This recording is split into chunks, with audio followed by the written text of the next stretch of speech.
તો આજે આપણે વાત કરશું એવી પ્રતિભાની કે જો આપણે હિન્દુ અત્યારે ટકી રહ્યા છીએ તો એનું જો કોઈ મોટામાં મોટું શ્રેય જતું હોય તો એ વ્યક્તિના લીધે જાય છે.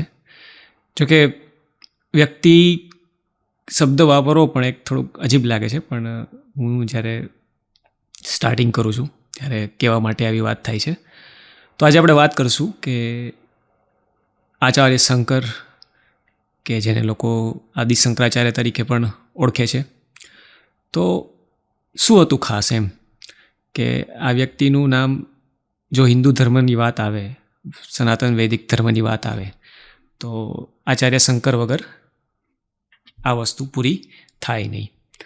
તો વાત કરીએ કે હવે આચાર્ય શંકરના જન્મ વિશે બે અલગ અલગ માન્યતા છે.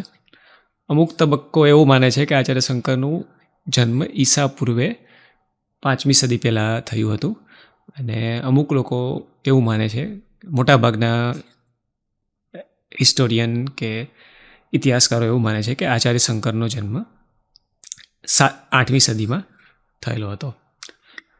પણ એક સમય એવો હતો કે જ્યારે ભારતમાં બુદ્ધિઝમ અને જૈનિઝમ એક ટોપ લેવલ ઉપર હતું.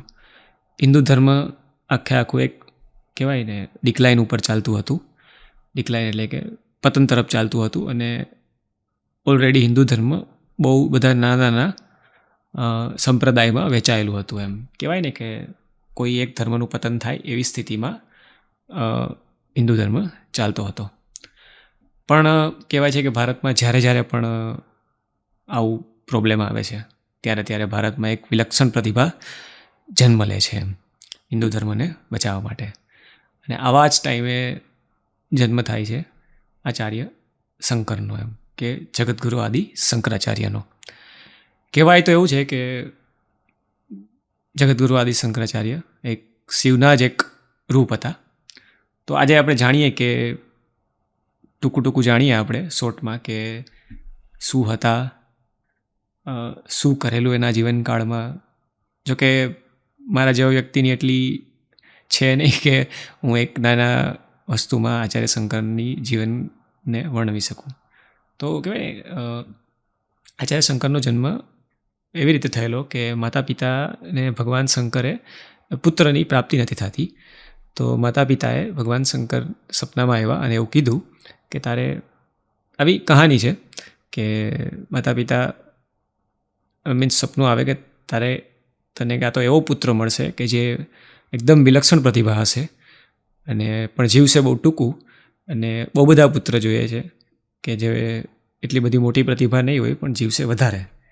તો કીધું કે હા, એવો પુત્ર છે, જોઈએ છે કે જે ભલે ઓછું જીવે પણ એક વિલક્ષણ પ્રતિભા હોવો જોઈએ. અને આવી જ રીતે તેના ઘરે આચાર્ય મીન્સ આદિગુરુ શંકરાચાર્યનો જન્મ થાય છે. અને જેવી રીતે વરદાન હતું એ જ રીતે કહેવાય ને, નાનપણથી જ એકદમ નાની ઉંમરમાં જ 1-2 વર્ષની ઉંમરમાં જ વેદ કંઠસ્થ કરી લીધા,